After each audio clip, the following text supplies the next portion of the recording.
Now this is the new Mastercam X9 dynamic tool path with OptiRough.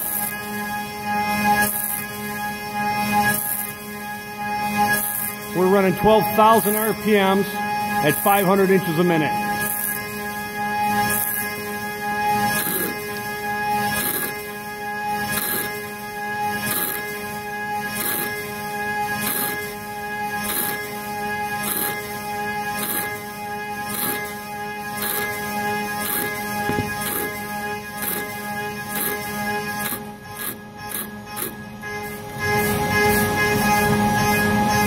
That's a 3/8 diameter end mill going 3/4 of an inch deep. And here's the beauty of OptiRough.